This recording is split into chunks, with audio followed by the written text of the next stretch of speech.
fusion will be live.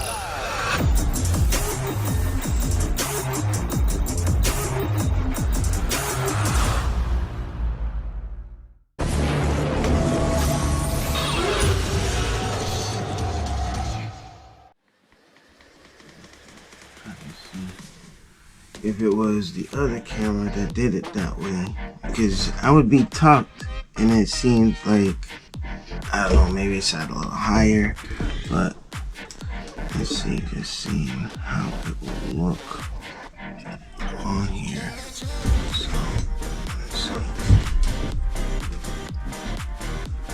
So yeah, because I would be tucked on the Fusion, and then seeing it in the camera here, just would be here, and it would kind of make me look like I'm up here, which that wasn't the case.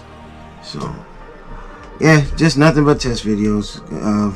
I'm gonna exhaust all my Fusion stuff, sell it, and call it a day.